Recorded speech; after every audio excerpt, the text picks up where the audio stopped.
तो क्या आप लोग भी ऐसी रेसिपी जानना चाहते हैं जिसमें आपको डो गूँथने की मशक्कत ना उठानी पड़े और मज़ेदार और आसान तरीन डिलीशियस पिज़्ज़ा की रेसिपी जो है वो आप जान सकें?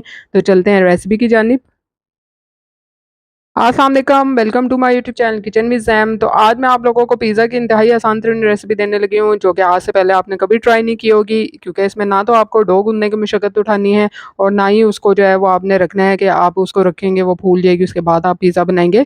तो आप झटपट आसानी से इसको तैयार कर सकते हैं। यहाँ पे चिकन मैंने बॉयल होने के लिए रख दी थी, मैंने विद बोन्स ली है और तकरीबन मैंने जो है आधा किलो के करीब चिकन ली थी। और यहाँ पे जो है वेजिटेबल्स में मैंने शिमला मिर्च लिया है, एक दरमियाने साइज़ का प्याज लिया है, शिमला मिर्च को मैंने इस तरह से क्यूब्स में कटिंग कर लिया था और प्याज को जो है वो मैंने बारीक जो है वो चॉप कर लेना है।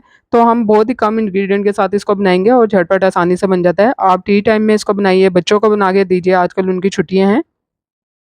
तो यहाँ पर मैंने शिमला मिर्च और प्याज को अच्छे तरीके से कटिंग कर लिया था। इसके बाद मैंने मोज़रेला चीज़ को ग्रेट कर लिया है और जब तक चिकन बॉयल हो रहा है तो हम इस तरह से चीज़ को अच्छे तरीके से कद्दूकस कर लेते हैं।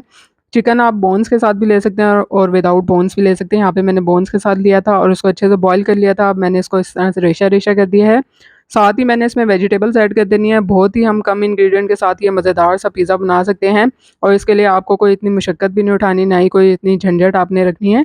आप इज़िली इसको तैयार कर सकते हैं। इसके साथ ही मैंने इसमें 2 से 3 टेबलस्पून टमाटो केचअप डाला है, 2 से 3 टेबलस्पून ही इसमें मैंने मायोनीज़ डाला है। यकीन कीजिए इतना लज़ीज़ और मज़ेदार होता है ना कि आप एक बार बनाएँगे और आपके बच्चे बार-बार फ़रमाइश करेंगे, इवन आप बड़े भी शौक से खाएँगे। इसके साथ ही मैंने इसमें जो है काली मिर्च का पाउडर डाला है हाफ़ टी स्पून और 3 से 4 चुटकी जो है मैंने इसमें नमक डाल दिया था। तो देखिए ये स्पाइसी भी नहीं होता, तो ईज़िली जो है वो बच्चे भी इसको एन्जॉय कर सकते हैं। और मैंने यहाँ पे इस तरह से लंबे वाले बन लिया, आप लोग जो हैं वो राउंड वाले भी ले सकते हैं, आप लोगों की अपनी चॉइस के ऊपर है। इसको इस तरह से मैंने 2 पीसेज़ में जो है डिवाइड कर लिया है। अब इसके ऊपर जो है मैंने चिकन की फिलिंग रख देनी है, अच्छे से इसको स्प्रेड कर देना है। आप लोग जो है वो उसको टी टाइम में बना के एन्जॉय कर सकते हैं। अपने घर में आप पार्टी वगैरह रख लें, बर्थडे पार्टी वगैरह है उसमें भी आप बना सकते हैं। बच्चे आजकल आपके जो हैं वो घर पे हैं छुट्टियों पे, तो वो बहुत सारी चीज़ें आपसे जो है वो माँगते हैं खाने के लिए, आप उनको बना के दीजिए, एक न्यू आइडिया है।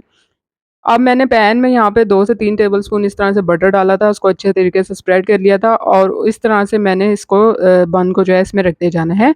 अब मैंने इसको कवर करके रख देना तकरीबन 5 से 6 मिनट के लिए। तो देखिए मज़ेदार सा बर्गर पिज़्ज़ा जो है वो रेडी हो चुका है। तो आप 2-2 चीज़ों के मज़े लेंगे इसमें और झटपट आसानी से बना सकते हैं बिना डो गूँधे।